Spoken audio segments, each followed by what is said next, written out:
हाँ बच्चों, नमस्कार। मैं लाल कुंवर पाल आज आप लोगों को एक नए सवाल के साथ फिर से उपस्थित हुआ हूँ। उम्मीद है आप लोगों को सवाल समझ में आती होगी। अगर नहीं आ रही है समझ तो आप हमें बताइए कि मेरे समझ में सवाल नहीं आया, हम दोबारा बताएंगे। आइए देखते हैं। प्रश्न संख्या सब कक्षा 10 की गणित है और 1.1 कितना है, 1.1 का चौथा सवाल है। 1.1 का प्रश्नावली कितना है, 1.1 का चौथा सवाल है। प्रश्न में दिया है, लिखा है प्रश्न संख्या 4 में कि यदि HCF 306 और 657 का 9 है, दिया है कितना, 9 दिया है, तो एलसीएम ज्ञात कीजिए। क्या है, यदि सवाल लिख रहा है चौथा, आप लोग अपनी किताब में भी देख लीजिएगा। यदि HCF 306 और 657 का 9 दिया है तो कहा एलसीएम 306 और 957 मैंने ज्ञात करो। क्या ज्ञात करना है, एलसीएम ज्ञात करना है। आइए देखते हैं। तो एलसीएम ज्ञात करने के लिए हम क्या करते हैं, एक सूत्र है, कहते हैं कि दो संख्याओं का गुणनफल। क्या है, दो संख्याओं का गुणनफल ल स गुणित म स, यही तो होता है। यहां लिखो दो संख्याओं का, क्या, दो संख्याओं का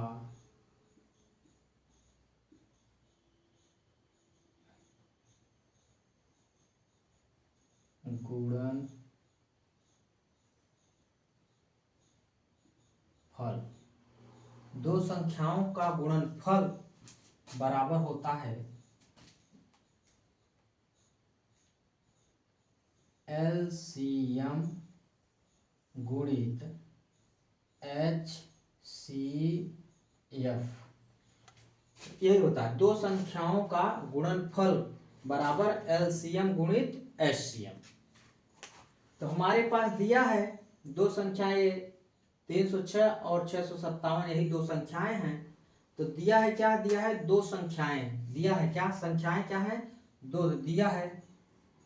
यहां लिख लीजिए, दिया है संख्याएं। संख्या कौन कौन सी है, 306 और एक दूसरा कौन सा संख्या है, 657, और क्या, HCF, और क्या दिया है, HCF। यहाँ यही लिख लेते HCF बराबर क्या, HCF बराबर कितना दिया है, 9। यह दिया है, ठीक है, यह दिया है 306 पहली संख्या, दूसरी है 657 और HCF बराबर 9। और हमें लिखना क्या, दो संख्याओं का गुणनफल बराबर एलसीएम गुणित HCF। तो दो संख्या मेरी कौन है, यह है। तो हम यहाँ लिखेंगे कि 306 गुणित 657 बराबर एलसीएम गुणित HCF।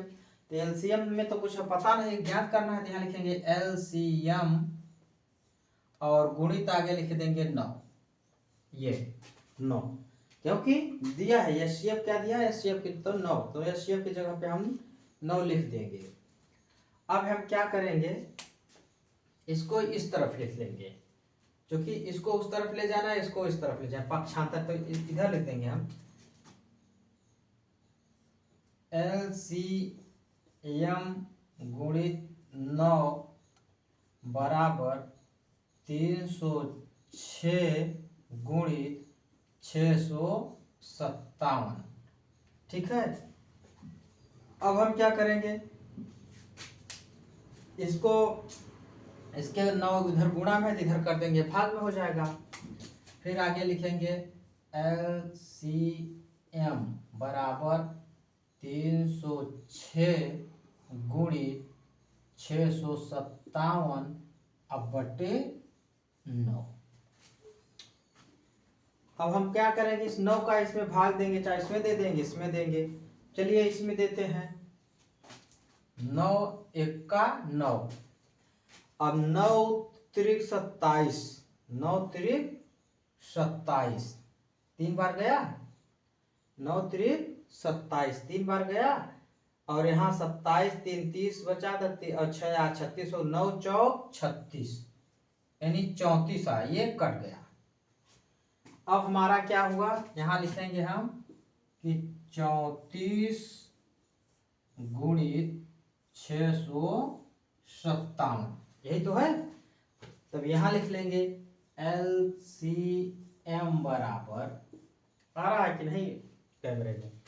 अब इसको गुणा कर ले, इसको क्या करना, गुणा कर लेना। 657 गुणित 34, इसको गुणा कर लीजिए।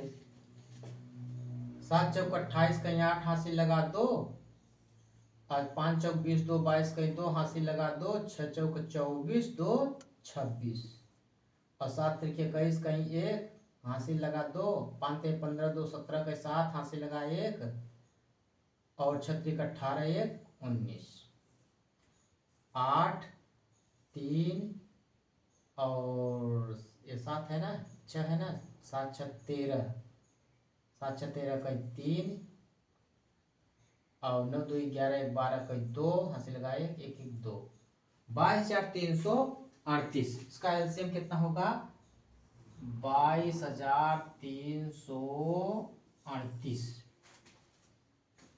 देख लीजिए दिख रहा है कि नहीं दिख रहा है, देख लेते हैं एक बार में कैमरे में दिख रहा है कि नहीं बराबर। हाँ दिख रहा है। तो ये है 22,338। आंसर चेक कर लीजिए एक बार आप लोग।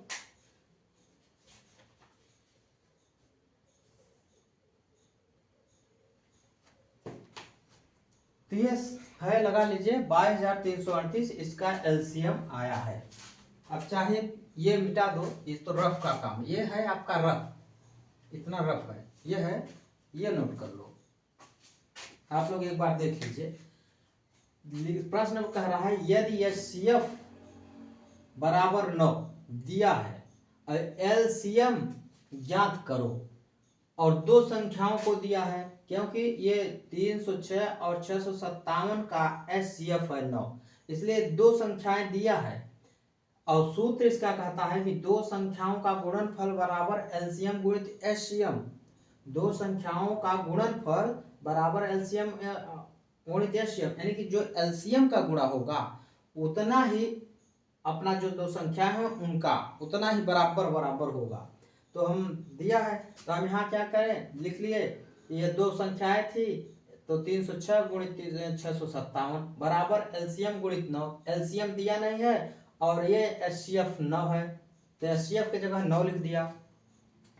फिर एलसीएम गुणित 9 और 306 गुणित 627 को पाक्षांतर कर दिए, क्योंकि इस तरफ से उस तरफ ले जाने में आप लोगों को अच्छा से समझ में आए।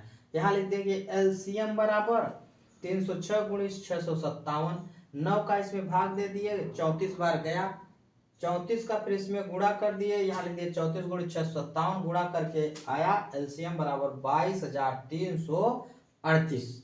उम्मीद है आप लोगों को समझ में आ गया होगा। अगर समझ में नहीं आया तो कमेंट बॉक्स में कमेंट करिए और हम पुनः समझाएंगे और सवाल आपको आ जाएगी। एक बार नहीं समझ में आता है सवाल को, वीडियो को दोबारा देखिए। दोबारा देखने का, वीडियो देखने का कोई पैसा नहीं लगता है, आप लोग दोबारा वीडियो को देखिए, तिबारा वीडियो देखिए और इसको देख देख करके समझ जाएंगे।